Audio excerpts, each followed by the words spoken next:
Man. Thank you. So, hey guys, just so you know that we are periscoping live right here. Team Chevy is, so make sure you say hello to all the. They asked me to tell you to say hello to all the fans that are watching right now. Dale, congratulations on your new engagement. The way you did that was by far the coolest way I've ever seen a man ask a woman. So let's give him a big round of applause because you handled that one with class.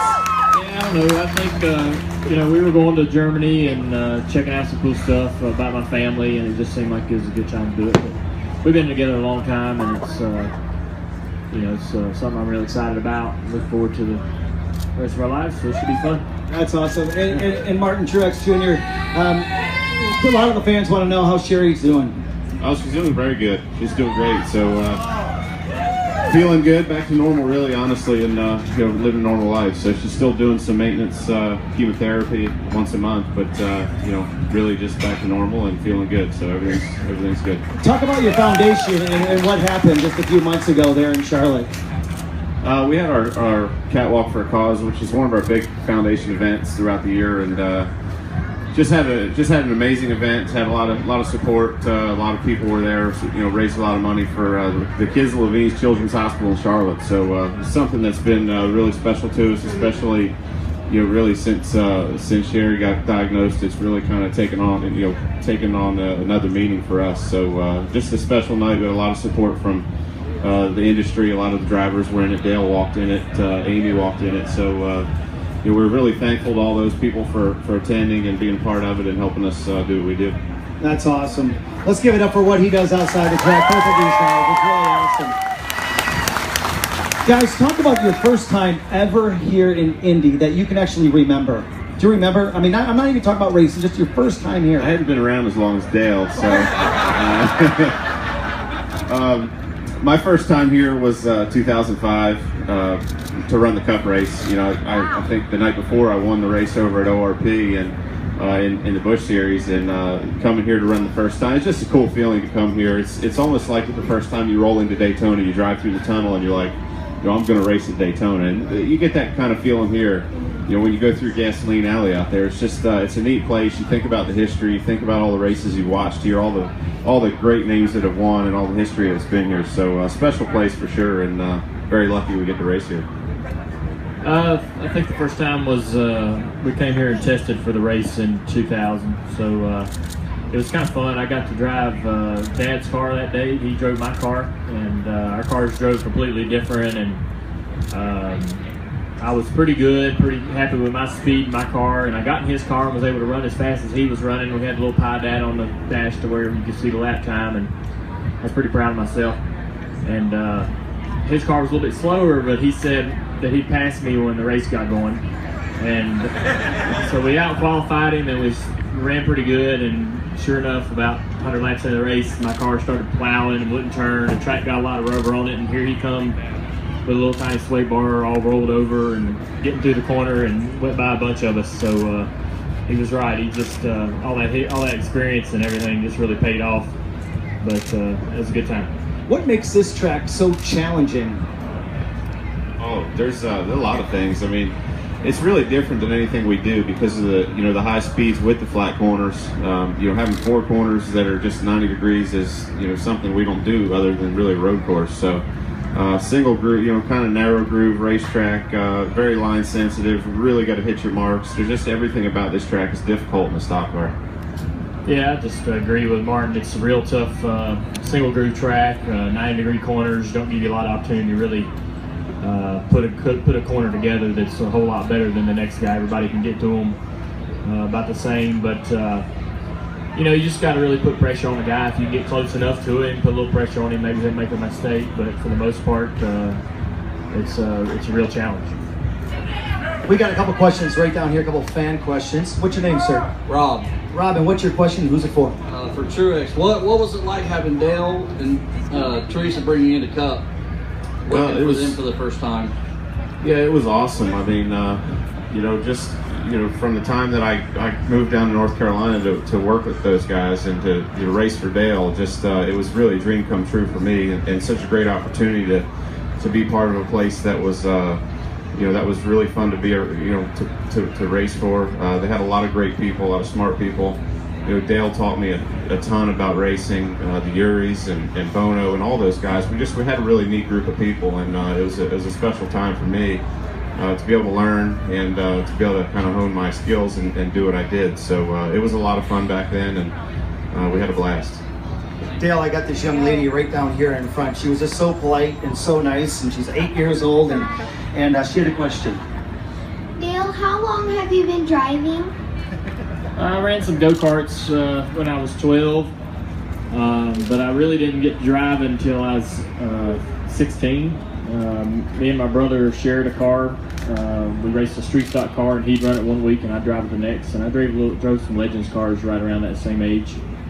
So, good long time. Thank you, ma'am. And what's your name? Sherry Carmer. I Sherry. want to ask Dale and Martin, when you guys are done driving, how do you want the people to remember you as a person?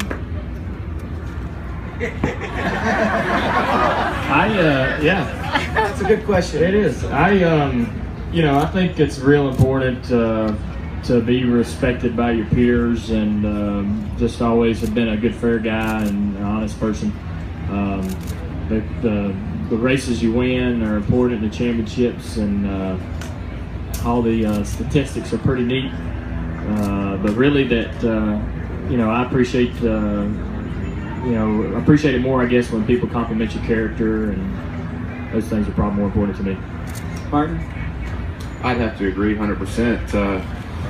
There's going to come a time when racing's not that big a deal to us, and what is your family, your friends, your peers, the people that mean something to you, the people that you have a lot of respect for, that to see that they have respect for you back is a great feeling. For me, when I won at Pocono, to see Dale come congratulate me, and to see Jimmy Johnson come, and all the people that texted and emailed, that probably meant more than winning the race. So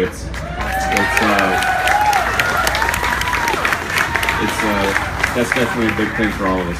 Guys, it was really cool because this young lady here that asked that question or wanted that comment, she is a survivor, and that's why I let her. So let's give it up for all the survivors out there, because it's pretty awesome. So just to have a little fun here, I know that you guys are very competitive. Who's the better fisherman, and who has caught the bigger fish? He won't even contest. I don't even go fishing hardly. I don't know. Caught a Michigan. Yeah, that's a good one. That's a good one. Truex about long. You don't fish. Yeah, I don't fish that much. I go out on the ocean a little bit to catch my dinner, but I don't fish like he does. Dale, some of the fans were talking about Gas Monkey and you guys doing the Nomad and stuff like that. Who ended up winning that car? Talk a little bit about you being on the show, and did somebody driving it really hit a deer? Yeah, I think so. When they built that car, Mountain Dew paid for the car to get built, and then they gave it away in a raffle or something. So some guy in New Jersey bought it or got it, won it. Then he wrecked it, ran into a deer or something. So they had to send it back to Gas Monkey. But everybody that I meet thinks that I have that car in my garage somewhere. And unfortunately, I don't. It was a good-looking car. They did a good job on it. Have you worked on anything lately? I know you like tinkering around with old vehicles. Do you have a project going? Yeah, we just finished up a Volkswagen thing. We went to, I got a place in Florida, and I just needed a car to get around town. I didn't need anything real big or expensive, so I bought a Volkswagen thing off of eBay for about $8 grand, and patched up some of the frame that was rusted out, and fixed all the things that didn't work. Brake lights didn't work. Tuned on the motor a little bit, and she's good to go. So she's a little grocery getter, and I got a '65 Impala that I've had in my family since it was brand new, and we're all the time kind of tuning on it. I just redid the interior in it, put all new carpet, and painted all the door panels, and cleaned it up best we could. Martin, are you a guy that likes old cars and tinkering around with them? Are you the kind of guy that just likes the new stuff, getting in it, starting up and going? Yeah, I like working on old stuff, but I don't have much of it laying around these days. We don't have a whole lot of time to tinker with that, so I do a lot of other stuff. I got a Jeep that I work on quite a bit, and I've got some radio control stuff I play with at home, and then shoot my bows and things like that. So it's been fun. He has he holds a lot of world records in RC boats. So why don't you tell us about that? Because I think that's pretty cool. Every time I go over there, that's what he's doing. So Yeah, he won't fess up to it. I build boats from. It's hard to explain to people because people think of a boat and it's like something you sit in to go fishing. You know, these are like they're almost like airplanes that sit on the water and they go fast. So I think the fastest boat I've built, and I built them all from scratch in my garage. Fastest one I did like 121 miles an hour with, and How big are they? It's about 30 inches long, weighs 4 pounds, so it's pretty small, and it's a lot of fun. So it's a lot of kind of engineering and stuff that goes into it. It's pretty neat to mess with. And that's like world record, right? That is a world record, yes. There you go. This young lady in the front here, it was so cute. She says, when your car is not doing as well as planned, how do you guys keep your mojo? Just suck it up and drive. That's all you can do. Dale? Oh yeah, that's it. I mean, just got to dig down and see if you can get something else out of it. Hey, if you guys brought your iPods, what kind of music do you guys listen to, and what do you download? I listen to mostly country, but honestly, I really like just about anything, and I'm not a music connoisseur like this guy here. He knows just about every song under the sun, but I like just about anything, but it's usually country if I pick a station or something. Dale? Yeah, I listen to everything all over. So just country and old rock, new rock, old grunge, alternative, all that stuff. I collect albums and started collecting albums a couple years ago. That's been a lot of fun trying to get everything I want. You guys, you're incredible mentors to a lot of these kids out here. What single piece of advice can you give these little girls and these little boys that look up to you guys for whatever they're fighting in their lives? What